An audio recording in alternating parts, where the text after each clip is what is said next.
যাবলৈ গ'লেও আজি বন্ধ যে ওলাবই নালাগে।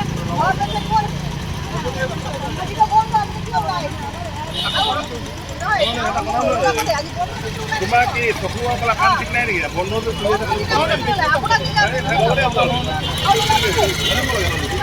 আমি আজিয়ে নহয়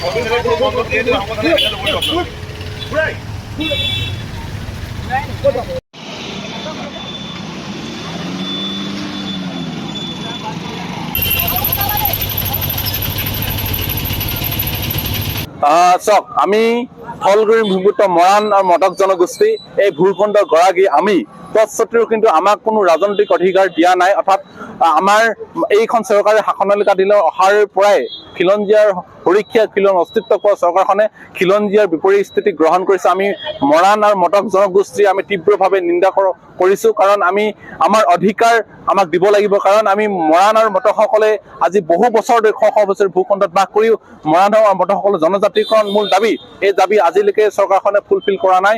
সমান্তৰালভাৱে আমাৰ জনগোষ্ঠীটো আগুৱাই যাবৰ বাবে যিটো ৰাজনৈতিক অধিকাৰ, এই অধিকাৰ দিম বুলি চৰকাৰখনে প্ৰতিশ্ৰুতি প্ৰদান কৰিছিলে। যে তেখেতে কৈছিলে যে তেখেতলোকে নতুন চৰকাৰ গঠন হোৱাৰ প্ৰথম পৰ্যায়ৰ পৰা মৰাণ মটকসকলৰ এজন হ'লেও প্ৰতিনিধিক মন্ত্ৰিত্ব প্ৰদান কৰিম বুলি তেখেতলোকে কথা প্ৰতিশ্ৰুতি প্ৰদান কৰিছিলে। কিন্তু সেই প্ৰতিশ্ৰুতি হৈ ৰল, কিন্তু আমাৰ প্ৰতিশ্ৰুতি কোনো কাৰ্যকৰী কৰা নাই। তাৰ প্ৰতিবাদত আমি 48 ঘণ্টীয়া তিনিচুকীয়া আৰু ডিব্ৰুগড় জিলা বন্ধ কাৰ্যসূচী ৰূপায়ণ কৰিছিল। ইতিমধ্যে আমাৰ 24 ঘণ্টা উকলি গৈছে। ইয়াৰ পাছতো আমাৰ কাৰ্যসূচী ৰূপায়ণ হৈয়ে আছে।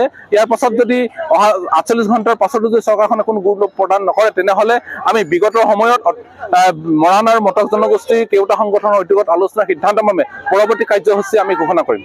ধন্যবাদ।